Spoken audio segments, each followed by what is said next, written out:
घने जंगल के बीचों बीच एक रहस्यमयी गुफा थी, जिसे लोग जादुई गुफा कहते थे।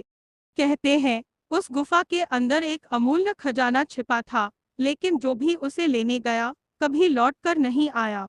एक दिन तीन दोस्त राजू, विक्रम और सीमा उस गुफा की सच्चाई जानने के लिए निकल पड़े।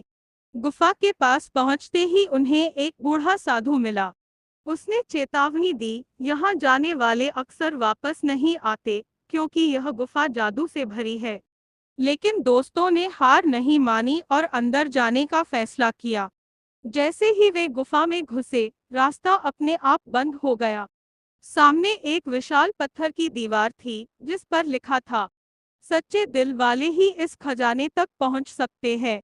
सीमा ने दीवार को छुआ तो अचानक रोशनी फैल गई और दीवार गायब हो गई। वे आगे बढ़े तो देखा चार अलग अलग रास्ते।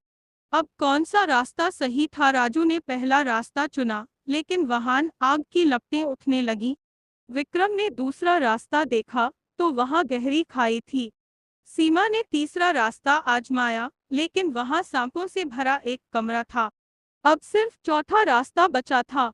वे चौथे रास्ते पर बढ़े तो वहां एक चमकती हुई सोने की पेटी रखी थी। जैसे ही उन्होंने उसे उठाने की कोशिश की, एक गूंजती आवाज आई, अगर लोभ से खजाना लिया तो गुफा तुम्हें कैद कर लेगी। सीमा ने समझदारी दिखाई और कहा, हम इस खजाने को अच्छे कामों के लिए लेंगे, किसी स्वार्थ के लिए नहीं। तभी जादुई शक्ति ने उन्हें खजाना सौंप दिया और गुफा का द्वार खुल गया। तीनों खुशी खुशी गांव लौटे और खजाने का इस्तेमाल गरीबों की मदद के लिए किया। तभी से लोग कहते हैं, सच्चे दिल से किया गया हर काम जादुई होता है।